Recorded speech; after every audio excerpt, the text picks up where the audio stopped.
సుందరకాండ 58వ సర్గ. లంకానగరం నుంచి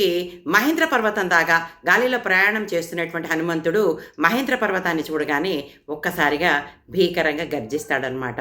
ఇక్కడ సముద్రం ఒడ్డున ఆ హనుమంతుడి రాక కోసం ఎదురు చూస్తున్నటువంటి ఈ వానరులు, జాంబవతుడు మొదలైన పెద్దలు అందరూ కూడా ఆ శబ్దాన్ని విని హనుమంతుడు రామకార్యం నెరవేర్చే వచ్చాడని అనుకుంటారు. అలా నెరవేర్చకపోతే అంత భీకరంగా అతను గర్జన చెయ్యడు అని వాళ్ళందరూ నిర్ధారించుకుంటాడు. మొత్తానికి ఆ మహేంద్ర పర్వతం వద్దనే ఉన్నటువంటి ఒక కొలనులో దిగుతాడు హనుమ. ఈ వానరులందరూ కూడా ఎంతో సంతోషంతో తమ ఆనందాన్ని వ్యక్తం చేస్తారు.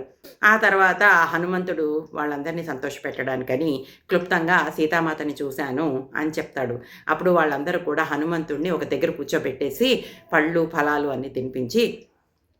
అక్కడ ఏం జరిగిందో చెప్పు, మా అందరికీ తెలుసుకోవాలని కుతూహలంగా ఉంది అని చెప్పేసరికి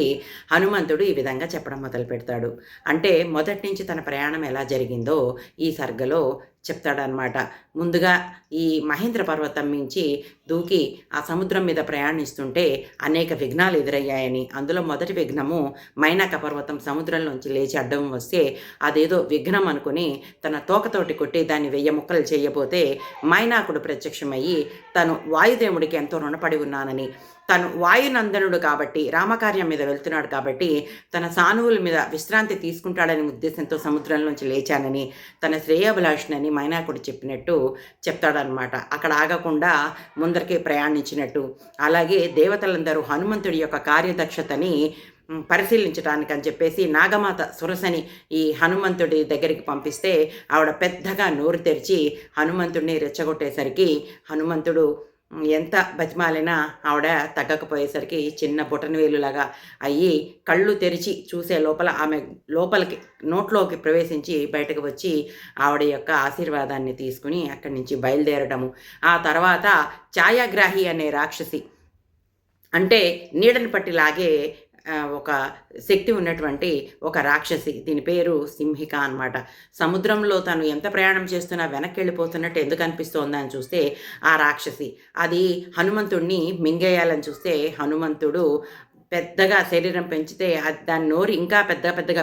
పెంచినట్టు తను బొటనవేలంత పరిమాణంలో అయిపోయి ఆ సింహిక నోట్లోకి ప్రవేశించి దాని గుండెలు తెంపేసి బయటకు వచ్చి ఆ రాక్షసిని చంపి తన ప్రయాణం సాగించినట్టు, లంకా నగరం దగ్గర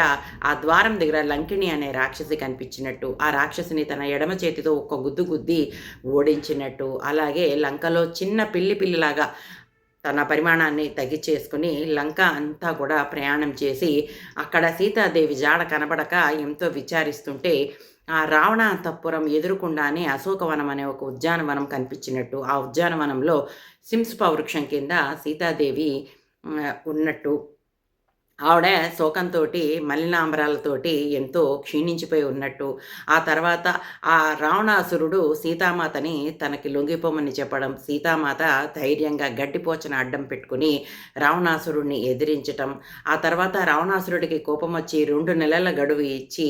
తను ఎలాగైనా తనని భర్తగా అంగీకరించకపోతే రాక్షసులు వండుకుని తినేస్తారని చెప్పి బెదిరించి వెళ్ళటము, అలాగే హనుమంతుడు తను మెల్లగా సీతాదేవితోటి పరిచయం పెంచుకోవటము, సీతామాత మెల్లగా హనుమంతుడిని నమ్మటము, తన చూడామణిని హనుమంతుడికి ఇవ్వటము,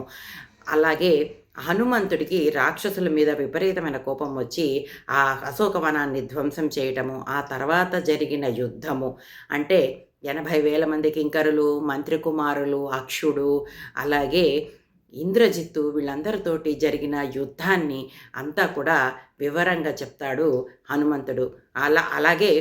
ఈ రాక్షసులందరూ కూడా ఇంద్రజిత్తు వేసినటువంటి బ్రహ్మాయుధానికి కట్టుబడినట్టు చేసి రావణాసురుడికి దగ్గరికి వెళ్ళి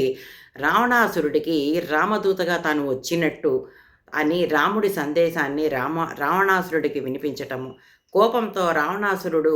తనని చంపమంటే అతని తమ్ముడైనటువంటి విభీషణుడు దూతని చంపటము తప్పు కాబట్టి అలా చంపకుండా ఏదైనా శిక్ష విధించమంటే తలగొరిగి తన తోకకి నిప్పు పెట్టమని చెప్పేసరికి అందరూ కూడా నూలు బట్ట తీసుకొచ్చి తన తోకకి నిప్పు పెట్టినట్టు, ఆ